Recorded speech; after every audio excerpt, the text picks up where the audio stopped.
The number of unaccompanied migrant children detained along the southern border has unfortunately tripled in the last 2 weeks. Now, again, these are children who are coming to the border without parents, without family. And as a result, the Biden administration is looking for more facilities to detain them in.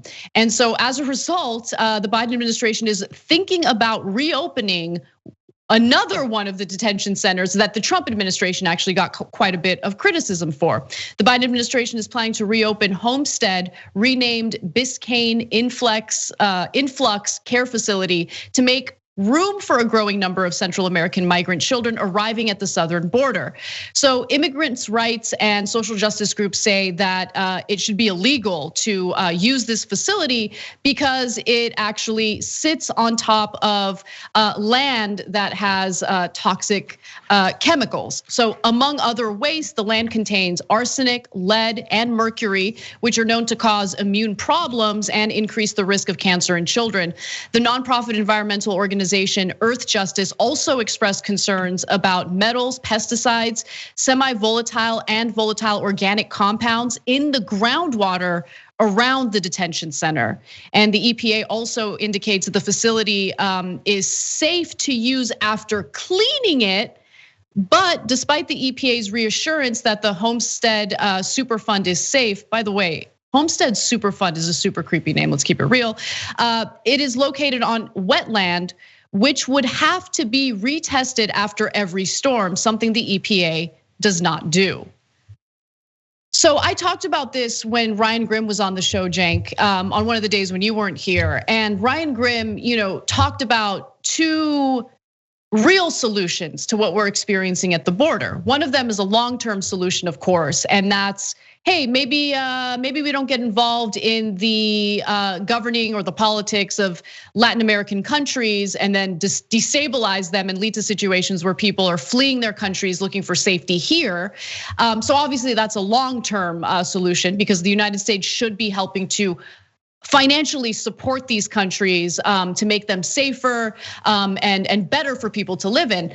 The other part of it, though, is there is this overwhelming bureaucracy that needlessly keeps the children detained when in reality they have sponsors, they have family members in the United States, and we need to find ways to expedite the process of getting those kids out of the detention centers and into the homes of these sponsors and family members within the United States as they await whatever hearing they need in front of a judge. Okay, first of all, I want to acknowledge that it's not a super easy situation because as more people come in, you do really struggle with getting them out in 3 days like you're supposed to according to a judge's order. Where are you gonna put them? And that becomes a hard question. And then if you start running out of space, you start thinking about opening up old facilities. Okay, so I understand that dynamic, we all do. Now, having said that, are there some facilities you should not reopen? Well, of course, logically, of course there would be. Is this one of those facilities? The answer seems to be an overwhelming yes. The Superfund site creates significant health issues, so much so. Now there's a lot of debate about, hey, is that contained to the base, the Air Force base, or is it broader than that? And what is the EPA rule? And which administration was the EPA under when they ruled that way? All that stuff. But there's a simple way to understand whether they should or not. This area is zoned in a way that says it is so dangerous, you're not allowed to put residential property on it. That's because you can't have humans living on this land. It's too dangerous for humans. But we're allowed to put for-profit detention centers on it. But that's actually more people, not less people than residential. So what are you telling us? You're telling us you don't value those people. If they're people who have homes and maybe middle class, whatever they might be, they have value and we don't want to endanger their lives. But if they're prisoners or they're immigrants in a detention center, we don't value them. So we'll put them on land that might be poisonous. Now, are we sure that that's the case? Well, let me quote Kamala Harris. In 2019, when she was running for president, she said, quote, "I will tell you, when I am elected, one of the first things I'm going to do is shut down these private detention facilities, just shut them down." She was in front of this same exact Homestead facility. She was referring to this facility and she said it was, quote, horrible, and that people were lined up like prisoners. Look, I didn't say it should be shut down. Kamala Harris said it should be shut down.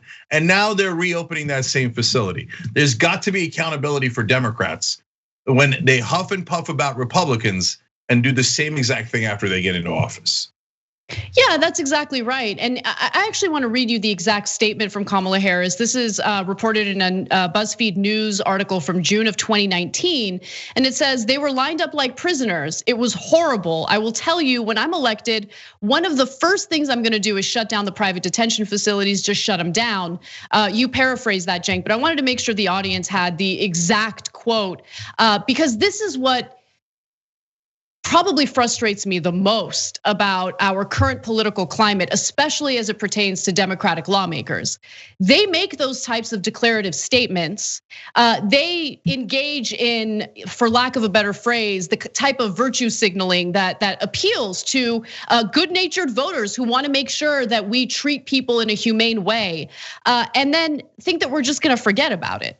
But we don't forget about it. And then when you come at them with valid criticism for not actually fulfilling the promises that they made, well then, I know certainly in the case of Kamala Harris, don't criticize her on Twitter because you'll immediately be called racist by K-Hive folks who don't want you to ever call her out for any of her wrongdoing as a politician.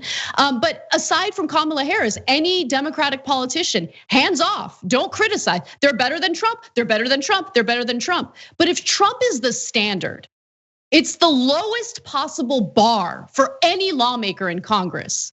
And it certainly is an incredibly low bar for Democratic lawmakers when they spent the last 4 years complaining about how awful Trump is. If he's so awful, then don't use his same tactics, don't implement the same policies he did, and don't treat children in a cruel and vicious way as they're seeking refuge in the United States as unaccompanied minors. I mean, think about it. They traveled to the United States without adults, without family.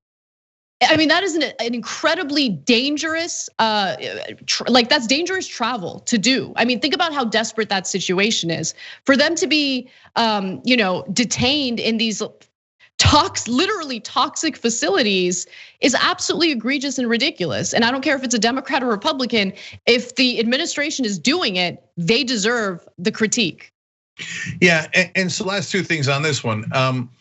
Have kids gotten sick there? Yeah, of course they have. And so, I don't mean just regular sickness. They've had a lot of that too, and I don't know if that's related to it. But specifically, it appears things that are coming from the water. Now, you'd have to do long studies to prove definitively that it was because of the contaminants in the ground. But people that were all at a different facility in the same area had a number of ailments, including, by the way, women who had miscarriages. There's just so much hypocrisy in America that never gets called out. So all the pro-life people, well, that was a person, that was in your mind, that fetus is a person, and that person wanted to carry it to term. The mom wanted to carry it to term, and the baby didn't make it because of how toxic this land is. Yet the Republicans cheerily led for it when Trump was doing it. Now Democrats are okay with it because Biden and Harris are doing it. Nah, it's our job in the press to call it out as it actually is. And I remember, Anna, when they went and did that photo op, it was right before the Miami debate, and we were there. And I remember the campaigns asking us to go cover it. And I thought, it's a photo op. They're gonna look at a facility and say, tut, tut, tut. It doesn't really mean anything. And here we are, they're now in office. And if we call them out for that photo op, just like we just did, right? I guarantee you, they say, how dare you? Just like you said about K-Hive. But it's not just, I wish it was just K-Hive. It's most of the national media who also says, how dare you say that about Kamala Harris? And then of course, hide behind identity politics. Look, we're not the ones who made a big show in front of that facility pretending they were gonna shut it down. So it's our job in the press to ask for accountability. So reporters in national media, why don't you ask Kamala Harris why she's reopening a facility she guaranteed would be shut down? Thanks for watching The Young Turks, really appreciate it. Another way to show support is through YouTube memberships. You'll get to interact with us more. There's live chat emojis, badges, You've got emojis of me, Anna, John, JR. So those are super fun. But you also get playback of our exclusive member-only shows and specials right after they air. So all of that, all you gotta do is click that join button right underneath the video. Thank you.